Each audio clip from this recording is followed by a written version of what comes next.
한 20여 분이 지나면 2022년 신년 새해가 되어집니다. 그러나 우리가 여전히 2021년 이 한 해 그 마지막 시간에 이제 와 있습니다. 가만히 생각해 보면 우리 홍 집사님 기도하신 바와 같이 교회나 가정이나 국가나 여러 가지로 지난 2년 동안에 이 코로나 바이러스를 통하여서 참 모두가 어렵고 힘든 그런 시간을 보내고 있다라고 하는 그런 생각이 듭니다. 그러면서 저는 인간이 참으로 연약한 존재이구나라고 하는 그런 생각도 해봤고, 또 이 코로나 바이러스에 대해서 국가가 대응하는 그러한 것을 보면서 국가의 한계라고 하는 것도 생각을 해보았습니다. 이런 와중에도 우리는 나름 우리가 일상을 멈출 수는 없으니까 나름대로 열심을 무엇이든지 어떤 일이든지 자기의 삶에 이렇게 최선을 다하고 우리가 살아가고 있습니다. 어느 아버지와 아들이 사막을 걷고 있었습니다. 근데 아들이 머리 위에 이제 이글거리는 그런 태양을 쳐다보면서 아버지에게 물었습니다. 아버지, 도대체 언제쯤 목적지에 도착할 수 있을까요? 그러나 아버지는 지도와 나침판을 연신 살펴보면서 아들에게 이렇게 말했습니다. 얘야, 그것보다 중요한 것은 앞을 잘 보고 걷는 거란다. 아들은 불안하고 또 원망 섞인 목소리로 말했습니다. 아버지, 이러다가는 평생 이곳을 못 벗어날 것 같아요. 벌써 며칠이 지난 줄 아세요? 아들은 대답 대신에 나침판만 내려다보는 또 방향을 확인하는 그런 아버지에 대해서 화가 단단히 났습니다. 아버지, 좀 더 빨리 걸어야 되겠어요. 그때 아버지는 이렇게 말했습니다. 얘야, 이쪽이다. 미안하다. 우리가 잘못된 방향으로 걷고 있었던 것 같아. 방향을 바꾸어 이제 다시 며칠을 걸은 후에야 두 사람이 목적지에 도착을 했습니다. 그때 아버지는 아들에게 말했습니다. 얘야, 시간이라고 하는 게 그다지 중요한 게 아니란다. 그거보다 더 중요한 것은 방향이라는 사실을 절대 잊지 말아라. 하마터면 우리는 영원히 사막에 갇힐 뻔했구나. 아들은 아직도 사막 어느 곳을 헤매고 있을 그런 자신을 생각하니까 아찔했습니다. 아버지가 이제 자기가 보던 그런 지도와 나침판을 아들에게 선물을 주면서 잘 기억을 해라고 그렇게 했습니다. 제가 이 얘기를 예화를 말씀드리는 것은 오늘 우리가 무엇이든지 열심히 하면 된다라고 하는 그런 착각 속에 우리는 살아갑니다. 그래서 우리는 남보다 더 많은 일을 하고 또 더 많이 연구하고 또 돈을 벌기 위해서 새벽부터 밤까지 눈코 뜰 새 없이 바쁜 그런 하루를 보냅니다. 또 우리의 자녀들은 또 학교 공부에 과외 공부 또 밤 늦게까지 파김치가 되어서 집으로 돌아옵니다. 그러나 자녀에게 열심히 할 것을 이제 주문하는 그런 부모는 많이 있지만 올바른 방향을 제시해 주는 그런 부모는 과연 있는가라고 하는 그런 생각이 듭니다. 예화의 아버지처럼 오늘 우리의 부모는 자녀들에게 올바른 방향을 제시해 주어야 됩니다. 특별히 우리 믿는 자녀들은, 믿는 부모님들은 자녀들에게 목표와 방향이 무엇인지를 잘 가르쳐 줘야 됩니다. 그래서 믿는 우리 성도들에게 예수님께서는 말씀하셨습니다. 푯대를 향해서 가라. 내가 곧 길이요 진리요 생명이라고 그랬습니다. 내가 곧 길이요 진리요 생명인데 어디로 가는 길이냐? 어디로 가는 생명이냐? 어디로 가는 그런 진리냐? 아버지께로 하나님께로 가는 그러한 길이요 진리요 생명이라고 그랬습니다. 하나님께 초점과 방향을 맞추지 않은 것은 다 부질없는 것입니다. 두고 온 우리의 생애가 우리 자신의 그러한 삶의 그러한 역사가 그것을 증거해 주고 있습니다. 아무리 열심히 일한다고 할지라도 수고와 슬픔, 그러한 허무, 그러한 후회밖에 남는 것이 없습니다. 그래서 사도 바울은 로마서 10장 2, 3절에 오늘 우리가 읽었던 그 말씀인데, 내가 증거하노니 저희가 하나님께 열심히 있으나, 여기 저희는 이스라엘 민족이에요. 저희가 하나님께 열심히 있으나 한번 따라합시다. 지식을 쫓은 것이 아니라, 그들이 지식을 쫓은 것이 아니라 그랬어요. 하나님의 의를 모르고 자기의 의를 세우려고 힘써 하나님의 의를 복종치 아니하였느니라 라고 말했습니다. 무슨 말일까요? 하나님을 위한 열심보다는 이스라엘은 자기 자신을 위한 열심에 더욱더 신경을 쓰고 있었다라고 하는 그런 경고의 말씀입니다. 무슨 말일까요? 바리새인들은 이제 하나님의 말씀을 누구보다도 잘 아는 그런 율법학자들이죠. 이 바리새인들은 하나님신 그 율법을 지키려는 데 대한 열심은 대단했습니다. 지금도 유대인들은 그 율법을 이마에 넣고 이마에 함에 넣고 또 손목에 띠를 띠고 옷에다가 그 하나님 그 율법의 말씀을 그렇게 기록하고 그렇게 그것을 지키려고 대단히 열심히 삽니다. 사도 바울도 그랬어요. 사도 바울도 예수님을 만나기 전에 누구보다도 하나님에 대한 그런 열심이 특심했습니다. 그래서 갈라디아 말씀에서 보면 예수 그리스도로 난 복음이 아닌 율법과 사람들에 대한 전통과 유전에 이 사도 바울이 더 잘 지키려고 하는 열심이 있었다고 그랬습니다. 그런데 이러한 열심으로 하나님의 교회를 핍박했습니다. 그래서 빌립보서 3장 6절에 보면 열심으로는 교회를 핍박하고 율법의 의로는 흠이 없는 자라 자기 자신에 대한 말이에요. 하나님에 대한 열심이 있는데 교회를 핍박하는 거예요.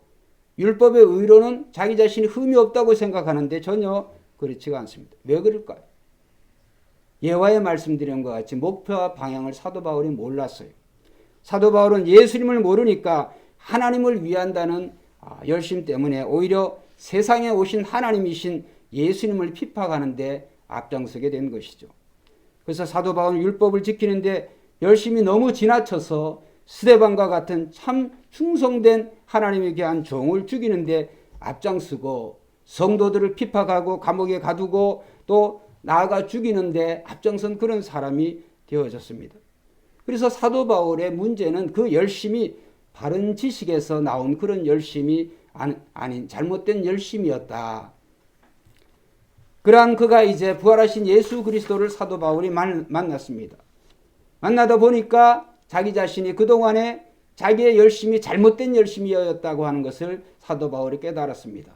그래서 그는 로마서 12장 11절에 보면 부지런하여 게으르지 말고 열심을 품고 주를 섬기라. 이렇게 이제 율법을 열심히 섬기는 것에서 이제 그가 예수님을 열심히 섬기는 사람으로 바뀌어져 버렸습니다. 그렇습니다. 오늘 우리가 예수님과 연결되지 않은 지식은 바른 지식이 아니고 바른 열심, 바른 목표가 아닙니다. 그러한 지식, 그러한 열심은 참된 기쁨과 평안을 절대로 주지 못합니다. 예를 또 하나 들어보겠습니다. 제가 순전히 지어낸 얘기인데요. 어떤 사람이 피아노를 치고 싶은 그런 소망이 있어요. 너무나 간절하여서 이제 피아노를 샀습니다. 열심히 피아노를 열정적으로 쳤습니다. 그런데 그 사람은 피아노를 배운 적이 없어요. 피아노에 대해서 전혀 무지한 사람이었습니다. 그러나 단지 피아노를 사랑하고 음악을 사랑하고 열정적으로 피아노를 친 거예요. 또 열심히 피아노를 친 거예요. 물론 그 자신이 치는 피아노 소리가 자기가 듣기에는 괜찮은지 모르겠습니다.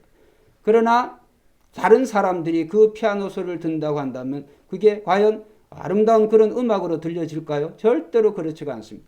불협화음이겠죠. 듣는 사람은 어떻게 보면 짜증이 날 겁니다. 그래서 그 사람이 아무리 열심히 피아노를 사랑하고 또 열심히 친다고 해서 거기에 대한 아름다운 음악이 나올 리가 없죠. 왜? 그는 피아노를 치기 위해서는 피아노에 대해서 배워야 되는데 그 배워야 되는 그런 바른 지식에 대해서 그는 몰랐던 거죠. 그래서 우리는 피아노를 아무리 좋아한다고 할지라도 사랑한다고 할지라도 음악을 아무리 사랑하고 좋아한다 할지라도 제대로 배우지 못한 사람은 아름다운 음악을 절대로 낼 수가 없습니다. 그러므로 열심은 올바른 지식과 동행해야 보기에도 좋고 그 결과도 좋습니다. 여러분, 오늘 우리가 2021년 동안 나름대로 최선을 다해서 열심을 다했습니다. 저도 그랬습니다. 여러분들도 그랬습니다. 그런데 그러한 열심이 과연 예수 그리스도에게 초점이 맞춰진 그러한 열심이었나, 그런 열정이었나 라고 하는 것을 우리는 다시 한번 점검해 보아야 되겠습니다. 지난 시간에 이사야서 9장 6절 7절을 통하여서 이제 제가 말씀을 보았습니다. 그 내용이 뭐냐면 선지자 이사야 예언의 말씀 중에 한 아들을 하나님께서 우리에게 주셨고 그래서 다윗의 후손으로 오실 그 예수 그리스도가 영원히 우리와 함께 하시는 임마누엘이 되게 하신다는 거예요. 그런데 이것을 하나님의 열심히 일을 이루시겠다, 이런 말씀이 간단히 단순하게 말씀드리며, 그러한 말씀이 이사야 9장 6절과 7절에 말씀이 기록되어 있습니다. 여러분, 예수 그리스도가 그저 그런 분이 아니에요. 예수 그리스도가 하나님의 그 열심의 결정체인 줄로 믿습니다. 하나님께서는 예수 그리스도를 이 세상에 보내시기 위해서 하나님께서 정말 그저 그렇게 그냥 아무렇게나 보내신 게 아니에요. 베드로전서 1장 19절에 보면 오직 흠없고 점없는 어린 양 같은 그리스도의 보배로운 피로 된 것이니라. 하나님의 열심으로 예수 그리스도를 보내시기 위해서 그 열심의 과정에는 예수 그리스도가 죽어야만 되는, 자기 아들을 죽여야만 되는 그런 참으로 견딜 수 없는 그런 아픔이 아버지에게 있었던 것입니다.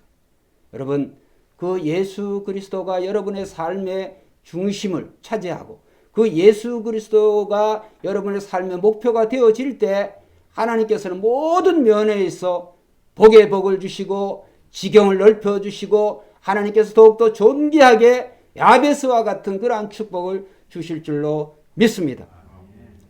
여러분, 이렇게 하나님의 열심은 아들이신 예수 그리스도를 믿는 자에게 하나님께서는 이 열심에 대한 그러한 열매를 주시고, 그 즉 열매, 구원을 주시고 영생을 주시는 것이죠. 로마서 8장 32절에 보면 자기 아들을 아끼지 아니하시고 우리 모든 사람을 위하여 내어주시니가 어찌 그 아들과 함께 한번 따라합시다. 모든 것을 우리에게 주시지 아니하겠느냐. 하나님의 말씀. 자기 아들을 아끼지 아니하시고 우리 모든 사람을 위해 내어주신 이가 그 아들과 함께 예수 그리스도 주신 그 하나님께서 모든 것을 우리에게 주시지 아니하겠느냐. 순서가 있습니다. 아들이 먼저예요. 그 아들을 영접하고 우리의 삶의 학문이든지 나의 일이든지 무엇이든지 그것이 그리스도에게 초점이 맞춰질 때 하나님께서 모든 것을 우리에게 허락하여 주신다. 여러분, 세상을 살아가는데 우리가 사막을 헤매고 있는 그 부자와 같이 아무렇게나 살아갈 수가 없습니다. 중요한 것은 바른 지식이 있어야 돼. 바른 목표가 있어야 돼. 다윗의 아들이 솔로몬만 있었던 게 아니에요. 어떻게 보면 이 솔로몬의 엄마는 그 바세바라고 정말 어떻게 보면 이 다윗과 정말 정직한 관계에서 그러한 부부가 된 사이가 아니죠. 바세바는 다윗의 그 부하 우리아라고 하는 그런 장군의 부인이었어요. 그런데 다윗의 욕심으로 유부녀를 자기의 아내로 취하게 되어졌어요. 그런 여자를 통하여서, 그런 다윗을 통하여서 어떻게 이 솔로몬과 같은 그런 사람이 나올 수가 있겠습니까? 그러나 중요한 것은 그런 혈통과 그러한 정말 어떻게 보면 정말 상상할 수 없는 그러한 가정이지만 하나님께서 그를 사랑하시고 하나님이 축복하시니까 솔로몬과 같은 그러한 명분을 하나님이 허락하여 주셨어요.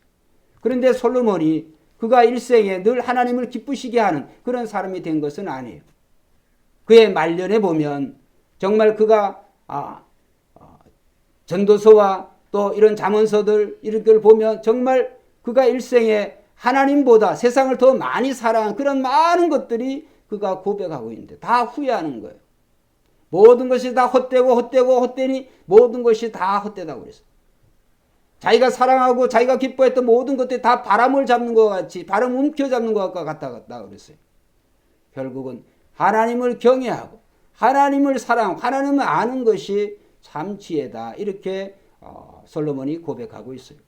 여러분, 이 솔로몬이 처음 왕이 되어가지고 임금이 되어서 그가 하나님 앞에 일천 번제를 드릴 때 하나님께서 솔로몬에게 물으셨습니다.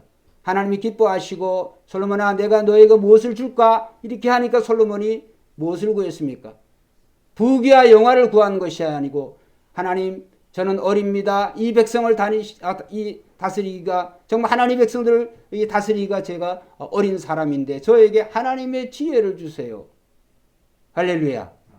그 말씀이 그 기도가 하나님의 마음에 합했어요.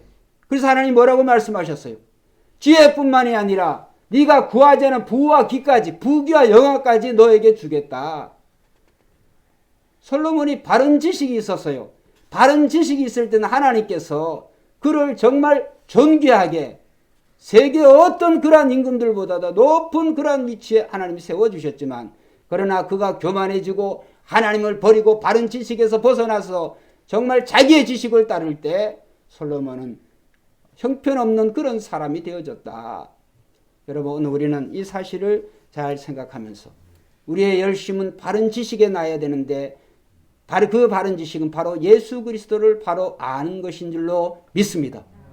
예수 그리스도는 알면 알수록 나의 삶이 행복해져요. 예수 그리스도에 가까이 가면 갈수록 우리의 삶은 더욱더 빛과 같이 밝아지는 줄로 믿습니다.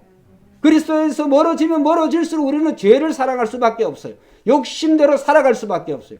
그러나 그리스도를 가까이 하면 할수록, 그리스도에게 우리가 날마다 구하면 구할수록 우리의 삶은 빛과 소금의 그러한 자녀로서 잘 살아갈 수가 있는 것이죠. 그렇기 때문에 이스라엘 민족은 정말 믿음의 그들의 조상들이 하나님과 맺은 그런 언약을 따라서 선민이 되어졌지만은, 그들은 늘 하나님의 그 말씀에 불순종하고 그 결과 하나님의 징벌을 받아서 나라가 멸망하게 되어졌습니다. 그래서 이제 이사야 좀 전에 말씀 9장 6절 7절의 이 말씀의 배경은 이 선지자 이사야가 정말 그렇게 멸망되어서 바벨론의 포로에 잡혀있는 그러한 자기의 백성들에게 이사야가 예언을 하는 거예요. 너희가 다시 회개하고 여호와께로 돌아오라. 그리하면 하나님께서 너희를 널리 용서해 주신다고 하는 거예요. 하나님의 자녀로서, 하나님의 선민으로서 하나님께서 회복시켜 주신다는 거예요. 왜 그랬을까요? 하나님의 열심 때문에 그래요. 하나님의 열심이, 여호와의 열심이 그것을 이루실 것이기 때문에. 여러분, 우리가 하나님께로 돌아가면 살 길이 열려지는 줄로 믿습니다. 하나님께로 돌아가야 돼요. 여호와께로 돌아가자. 호세아 선지자가 고백하고 있잖아요. 하나님께로 돌아가는 길은 곧 우리가 예수 그리스도에게 돌아가는 길이에요.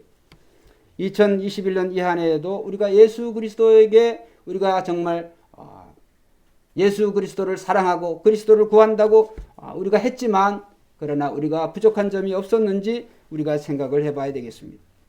그래서 범죄한 인간이 이 죄와 사망으로부터 또 멸망으로부터 구원받게 될 유일한 길은 오직 한 길, 예수 그리스도밖에 없습니다.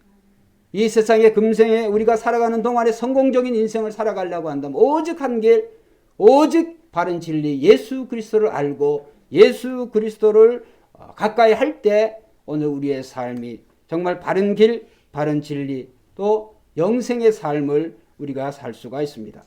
여러분, 예수 그리스도의 죽으심과 부활, 그 다음에 어떻게 이루어졌을까요? 바로 하나님의 열심, 아버지의 열심으로 이를 이루셨다고 하는 것을 여러분 꼭 생각하시기를 바랍니다. 그래서 이사야서 9장 2절에 보면 흑암에 행하던 백성이 큰 빛을 보고 사망의 그늘진 땅에 거주하던 땅에게 빛이 비치도다. 요한복음 1장 9절에 보면 참빛 곧 세상에 와서 각 사람에게 비추는 빛이 있었나니 그 빛은 생명의 빛이요 그 빛은 우리가 믿는 예수 그리스도이신 줄로 믿습니다. 여러분, 빛이신 그리스도에게 다가가면 우리의 어두운 것들이 사라지게 되어 있어요. 우리 자신의 연약함이 드러나게 되어 있어요. 빛 대신 그리스도에 가면 오늘 우리는 빛의 아들로 정말 영광스러운 그런 삶을 주님이 살게 해주실 줄로 믿습니다. 그래서 사랑하는 성도님들, 새해에는 무엇보다도 세상 사람들처럼 자신의 욕심을 이루는데 열심을 내기보다는 예수님을 위해서, 하나님을 위해서, 또 몸된 교회를 위해서 이웃을 사랑하는데 열심을 내시기를 주의 이름으로 축원드립니다. 올해 92세로 LG 복지재단에서 선정된 올해 의인상 누가 받았냐면 박춘자라고 하는 할머니가 92세인데 이분이 이제 올해 의인상을 받았어요. 근데 이분이 10살 때부터 50년 동안에 성남시 남한산서 길목에서 매일 등산객들에게 김밥을 팔아서 그의 전 재산이 얼마냐 하면 6억 3천만 원. 50년을 김밥 팔아가지고 6억 3천만 원을 벌었는데 그 중에 3억 3천만 원은 초록 어린이 재단에 기부를 하고 나머지 3억은 장애인 거주시설인 성남 작은 예수의 집 건축 기금으로 기부를 했습니다. 그녀는 또한 40살 때부터 40년간 즉 80세까지 도움이 필요한 장애인 봉사활동에 나섰고 그 다음에 그가 60세 김밥 장사를 그만둔 후 11명의 지적 장애인들을 자기 집으로 데려와 20년간 자녀로 돌봤습니다. 그리고 올해 5월부터는 거주하던 월세집 보증금 2천만 원을 기부하고 복지시설에서 생활하고 있다는 그러한 예화를 보았습니다. 여러분, 오늘 우리는 신년 새해에 우리는 더욱더 중요한 것은 이웃사랑을 잊지 마시기를 주의 이름으로 축원드립니다. 이웃사랑을 잊지 말아야 돼요. 이 박춘자 할머니가 예수를 믿으시는지 안 믿는지 그거는 모르겠지만 이런 분의 그러한 이야기를 통해서 우리의 삶이 대조가 되어지잖아요. 그래서 우리는 신년새 더욱더 우리는 무엇보다도 이웃 사랑을 잊지 않고 두 번째 우리가 잊지 말아야 될 것은 늘 하나님에게서 멀어질까를 염려해야 됩니다. 그래서 성경은 하나님에게서 멀어진다고 하는 게 아니라 히브리서 3장 12절에 보면 형제들아 너희는 삼가 혹 너희 중에 믿지 아니하는 악한 마음을 품고 살아계신 하나님에게서 한번 따라합시다. 떨어질까를 조심할 것이요. 하나님에게서 떨어질까를 조심할 것이요. 13절 오직 오늘이라 일컫는 동안에 매일 피차 권면하여 너희 중에 누구든지 죄의 유혹으로 완고하게 되지 않도록 하라. 우리가 시작할 때 확신한 것을 끝까지 견고히 잡고 있으면 그리스도와 함께 참여한 자가 되리라. 여러분, 우리가 염려해야 될 것은 이제 먹고 입고 생활한 이러한 것에 대한 염려가 아닙니다. 장래에 대한 염려도 아닙니다. 우리가 해야 될 염려는 우리 믿는 믿음의 형제들 중에 아니 내 자신이 살아계신 하나님에게서 떨어질까를 신년새에는 우리는 염려해야 될 줄로 믿습니다. 그래서 하나님 살아계신 하나님을 믿게 된 것이 내 인생 최대 그런 축복이고 그 다음에 이 축복의 대열에서 우리는 떨어질까 멀어질까를 우리는 조심해야 됩니다. 그래서 나 자신의 신앙생활뿐만이 아니라 내 가족의 신앙생활을 잘 살펴보아야 되겠습니다. 그래서 불신 부모, 불신 자녀, 친척, 또 친구, 이웃들을 전도하는데 열심을 내어야 되겠습니다. 그래서 새해에는 우리는 여전히 여러 가지 일로 또 걱정 안 한다고 하지만 염려하고 걱정하고 살아갈 것입니다. 그런데 이러한 태도는 하나님의 열심이 우리에게 주신 예수 안에서 우리가 새로운 피조물이 된 성도의 바른 태도가 아니다라고 하는 것을 꼭 기억하시고 오늘 우리의 삶은 무엇을 먹을까, 입을까, 마실까 또 이렇게 구하는 예수 믿기 전에 하나님 모르는 그런 이방인의 때와는 달라야 됩니다. 여러분, 우리는 믿음으로 그리스도를 붙잡으시기를 주의 이름으로 축원드립니다. 그분의 말씀을 붙잡고 그분을 신뢰할 때 우리의 삶은 보석과 같이 정말 빛의 아들로 찬란하게 빛날 줄로 믿습니다. 하나님 예수 믿는 우리에게 부지런히 자기 일을 하여 하나님을 섬기라고 말씀하고 있습니다. 또 선한 일에 열심을 다하는 자가 자기 백성으로 삼는다고 말씀하셨습니다. 그리고 열심으로 선을 행하면 우리를 해할 리가 없다고 성경은 그렇게 말씀하고 있습니다. 여러분, 자전거를 타면 자전거가 중요한 이렇게 대충 세 파트가 제가 생각할 때 세 파트로 이루어졌다. 첫째 핸들이 있고 그 다음에 앞바퀴 뒷바퀴가 있습니다. 자전거의 제일 중요한 요소는 저는 핸들이라고 생각을 합니다. 아무리 이 바퀴가 빨리 달린다 할지라도 이 핸들이 잘못된 방향을 가리킨다고 한다면 안 되는 것이죠. 그 제일 중요한 것은 그 핸들 방향성이죠. 방향을 잘 보고 이 두 바퀴는 그 방향에 맞춰서 핸들이 트는 대로 우리가 그 자전거가 가야 되는 거죠. 그 다음에 그 바퀴들도 물론 이제 전륜구동이냐 후륜구동이냐 이런 고차 방정식의 그런 이야기를 제가 얘기하지 않더라도 일반적인 자전거가 어떻게 갑니까? 앞바퀴가 굴르면 뒷바퀴는 가는 것이죠. 여러분, 오늘 우리는 하나님이 우리의 선장이 되시고 그 앞바퀴는 오늘 이 자리에 계신 믿음의 1세대인 줄로 믿습니다. 여기에 계신 저와 여러분들은 자전거의 앞바퀴와 같은 믿음의 1세대인 줄로 믿습니다. 1세대가 잘 굴러가야 2세대가 뒷바퀴가 잘 따라오게 돼 있어요. 1세대가 아무렇게 가면 이 뒷바퀴가 잘 굴러갈 수가 없어요. 여러분, 믿음의 1세대들은 오늘 이 자전거의 이 원리를 잘 생각하셔서 1세대는 핸들이 대신 운전자 대신 예수 그리스도에게 방향을 맡기고 우리는 다만 그리스도를 믿고 신뢰하고 1세대는 열심을 내면 됩니다. 그 열심을 보고 2세대가 된 우리의 자녀들이 따라오게 되어 있어요. 그런데 우리가 잘못된 그러한 정말 핸들을 의지하지 아니하고 정말 이 앞바퀴가 아무렇게나 한다고 한다면 그 자전거는 엉망이 되고 마는 것이죠. 사고가 나게 되어 있죠.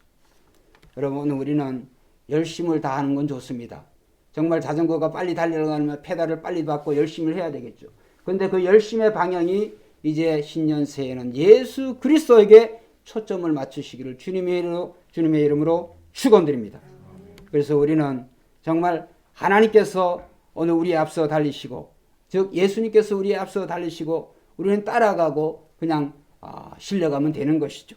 그래서 우리는 예수 그리스도를 쫓을 때 우리는 바른 믿음, 바른 신앙이 되어질 수가 있습니다. 그럴 때 우리가 정말 2022년 한 해를 우리가 정리할 때 기쁨으로 감사함으로 새벽에 모든 성도들이 찬송으로 영광을 돌리게 될 줄로 믿습니다.